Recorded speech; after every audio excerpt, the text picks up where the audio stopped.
Hello all, I'm Marin. Welcome back to my channel. Today's video is going to be all about my spring TBR. So let's go ahead and get into it.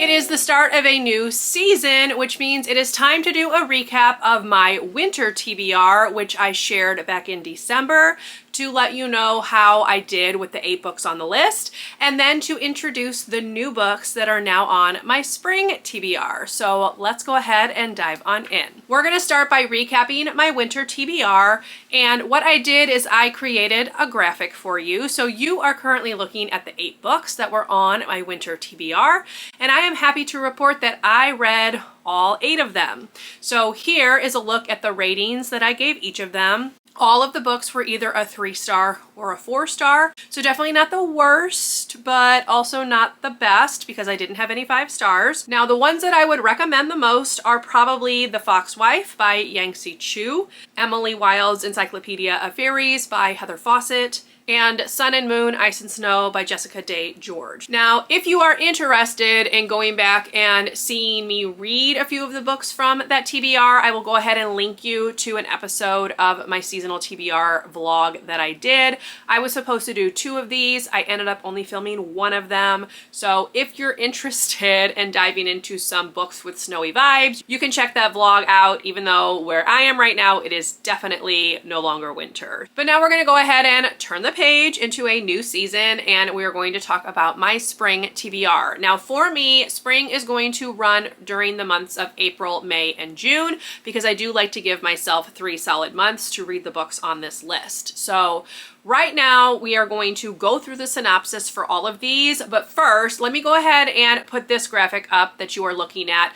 You will see that some of them have a flower on them, and those are books that if you watched last year's spring TBR may sound familiar to you because I did not get them read. So I'm just carrying them over into the 2026 version of this TBR. So without further ado, let's go ahead and dive on in. Now the first book on my spring TBR has actually not been published yet. I'm filming this a little bit early, and this book actually comes out on the 31st of March, and that is The Faraway Inn by Sarah Beth Durst. I read The Spell Shop and The Enchanted Greenhouse by her and really enjoyed it. This one is YA, I believe, but I'm just really enjoying her writing, so I'm okay with it being a YA book. So here's the synopsis.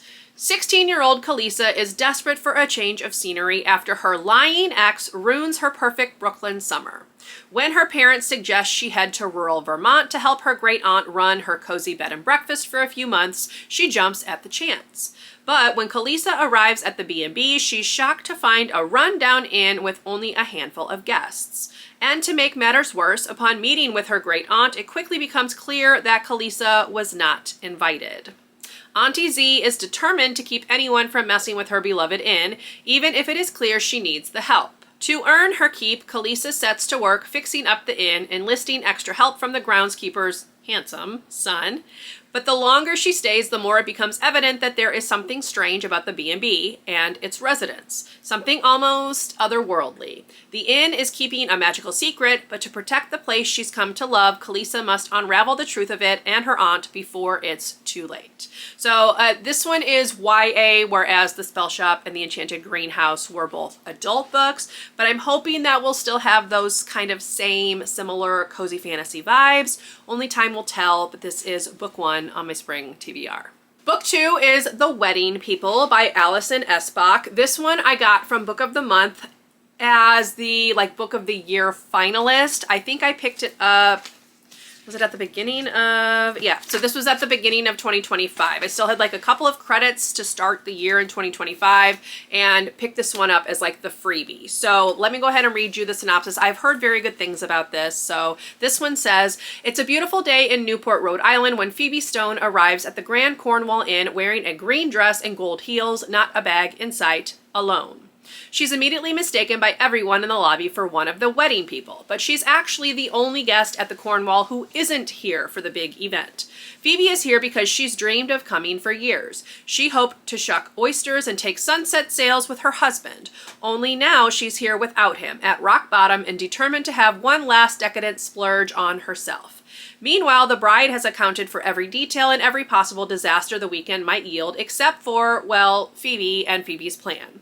Which makes it that much more surprising when the two women can't stop confiding in each other. In turns absurdly funny and devastatingly tender, Allison Espach's The Wedding People is ultimately an incredibly nuanced and resonant look at the winding paths we can take to places we never imagined, and the chance encounters it sometimes takes to reroute us. So I've heard very good things about this, and this is book 2 on my Spring TBR.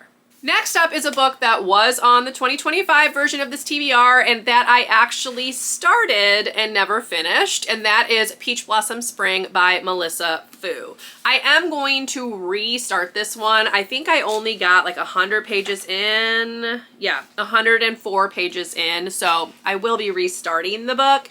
But this one is historical fiction, and it says, it is 1938 in China, and Mei Lin, a young wife, has a bright future. But when the Japanese army approaches, Mei Lin and her 4-year-old son, Ren Shu, are forced to flee their home.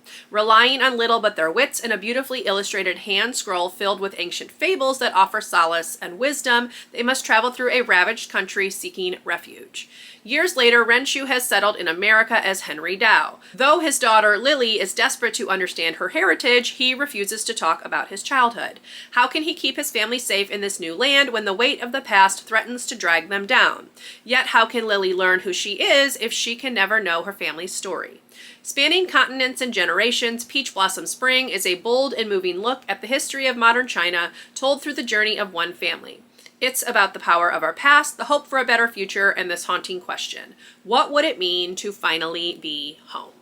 Now, what I read of this, I did really enjoy. I just never had time to actually finish it with everything else that I was trying to read at the time. So hopefully I can actually get through it in 2026. This was a book that I picked up from Book of the Month back in February of 2022. So it's definitely time to give it a read.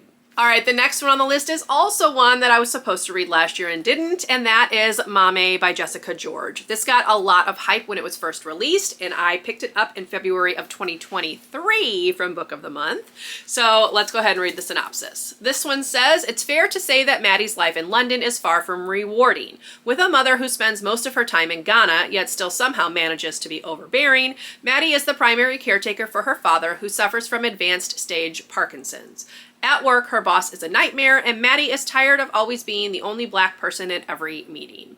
When her mom returns from her latest trip to Ghana, Maddie leaps at the chance to get out of the family home and finally start living. A self-acknowledged late bloomer, she's ready to experience some important firsts. She finds a flat share, says yes to after-work drinks, pushes for more recognition in her career, and throws herself into the bewildering world of internet dating. But it's not long before tragedy strikes, forcing Maddie to face the true nature of her unconventional family and the perils and rewards of putting her heart on the line. Smart, funny, and deeply affecting, Maame deals with the themes of our time with humor and poignancy, from familial duty and racism to female pleasure, the complexity of love, and the life-saving power of friendship. Most important, it explores what it feels like to be torn between two homes and cultures, and it celebrates finally being able to find where you belong. So this one just sounds really, really good. Again, it got quite a bit of hype when it was released, so I'm really looking forward to reading this one and hoping I can actually get it read this year. The next book on the list is one that I picked up in 2025 just on a whim, and that is The Weaver Bride by Lydia Gregovic. This one actually has a sequel coming out in the fall, I think. So if I like this one, obviously I will be able to pick that one up and read it pretty close together, but we will see what I think about this one first. Again, this was picked up purely on a whim because the cover was really pretty, so hopefully it will live up to that. This one says, Lovett Tamerlane is a silk witch. Like all girls of her kind, she holds a rare magic, a magic that can be harnessed only through marriage to a weaver. But finding a weaver husband requires status, refinement, and money, all of which Lovett sadly lacks. Her one saving grace is her secret ability to open any door, a gift she uses to steal from the wealthy men who court her. But opening doors can be dangerous, and when Lovett steals from the wrong person, she finds herself face to face with Elliot Lear, the notorious son of a prominent weaver. It turns out Elliot's been watching Lovett. He knows she's a silk witch, and he offers her a life-altering opportunity. Entrance in the Vainglory, a competition with the ultimate prize. Marriage to Noe Alare, heir to generations of weaver wealth. The arrangement seems simple. The twist? This isn't Noe's first Vainglory. Last year, the winner died, and the winner was Elliot's sister. If Lovett can find the murderer, Elliot will ensure she has her pick of Weaver suitors. But Lovett should know better than to take a Weaver at his word. After all, what is love without betrayal? So it sounds very good, but also could go very wrongly. So hopefully the beautiful cover does not let me down on this one, because it really is pretty, and tell me that does not scream spring. So this is the next one on my Spring TBR. All right, sticking with the pink covers and going back to a book that I was supposed to read last year, we have Happy Place by Emily Henry. This one is one of only two, I think, 2 books left that I need to read by Emily Henry to be fully caught up on her backlist in terms of her adult books. I know she's written a lot of YA as well. I'm just talking purely adult books. So let me go ahead and read the synopsis. This one says, Harriet and Wynne have been the perfect couple since they met in college. They go together like salt and pepper, honey and tea, lobster and rolls. Except now, for reasons they're still not discussing, they don't. They broke up 5 months ago and still haven't told their best friends, which is how they find themselves sharing a bedroom at the main cottage that has been their friend group's yearly getaway for the last decade. Their annual respite from the world, where for one vibrant, blissful week they leave behind their daily lives, have copious amounts of cheese, wine, and seafood, and soak up the salty coastal air with the people who understand them most. Only this year, Harriet and Wynne are lying through their teeth while trying not to notice how desperately they still want each other. Because the cottage is for sale and this is the last week they'll all have together in this place. They can't stand to break their friends' hearts, and so they'll play their parts. Harriet will be the driven surgical resident who never starts a fight, and Wynne will be the laid-back charmer who never lets the cracks show. It's a flawless plan if you look at it from a great distance and through a pair of sunscreen-smeared sunglasses. After years of being in love, how hard can it be to fake it for 1 week in front of those who know you best? So yes, looking forward to reading this one. Again, I'm trying to get through all of her backlist on her adult romance books, so let's hope I can actually get this one read this year. The next book on the list is one that I've picked up fairly recently. I picked it up towards the end of 2025. It might have even been a Christmas present. I can't quite remember. But that is The Ornithologist Field Guide to Love by India Holton. I have heard a lot of people really loved this one. Kayla from Books and Lala really liked this one. So I'm looking forward to giving this one a read. This is actually one of my buzzword picks as well. So I would like to get it read, need to get it read, but hopefully I can actually get it read during the spring. So this one says, Beth Pickering is on the verge of finally capturing the rare death whistler bird when Professor Devon Lockley swoops in, stealing both her bird and her imagination like a villain. Albeit a handsome and charming villain, but that's beside the point. As someone highly educated in the ruthless discipline of ornithology, Beth knows trouble when she sees it, and she is determined to keep her distance from Devon. For his part, Devon has never been more smitten than when he first sets eyes on Professor Beth Pickering. She's so pretty, so polite, so capable of bringing down a fiery, deadly bird using only her wits. In other words, an angel. Devon understands he must not get close to her, however, since they're professional rivals. When a competition to become Birder of the Year by capturing an endangered Caladrius bird is announced, Beth and Devon are forced to team up to have any chance of winning. Now keeping their distance becomes a question of one bet or two. But they must take the risk because foul play is afoot. Foul, F-O-W-L, haha. And they can't trust anyone else. For all may be fair in love and war, but this is ornithology. So it definitely has like Emily Wilde vibes. I read that one earlier and enjoyed it. So we will see what I think about this one. I know this is the first in a trilogy, so hopefully I will enjoy it.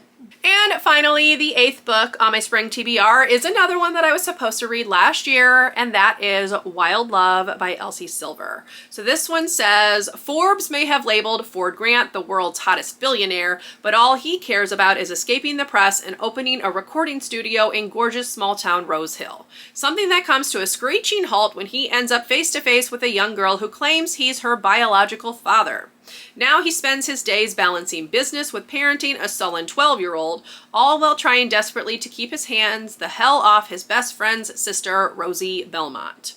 After living in the city, Rosie came blasting back into town like a storm. Beautiful, messy, and chaotic, and one wild-eyed, desperate plea for a job is all it takes for Ford to hire her. He vows to keep her at arm's length, tries to stick to scowls and grumpy one-liners, but with her, verbal sparring is a type of foreplay, friction that soon turns to blistering heat. Ford knows damn well he shouldn't cross this line, but shouldn't and can't are two very different things, and the only thing he truly can't do is resist her.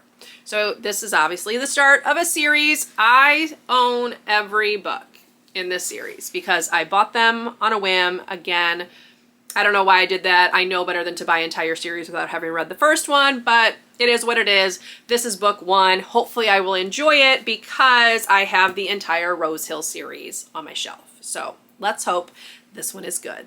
All right, so there you go.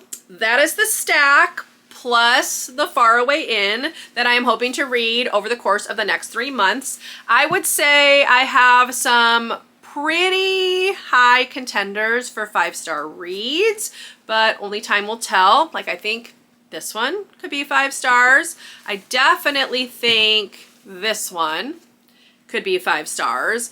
And since I just gave The Enchanted Greenhouse by Sarah Beth Durst 5 stars, the Faraway Inn could also be a 5-star contender. So only time will tell. We will see, but that's gonna do it for this spring TBR and winter TBR wrap-up video. I hope you enjoyed. If you did, please leave me a thumbs up. Consider subscribing to my channel if you would like to see more from me. If you made it to the end of the video and would like to leave an emoji to show you were here, you can leave a flower emoji in honor of the season of spring, and I will see you in my next video. Bye, everyone.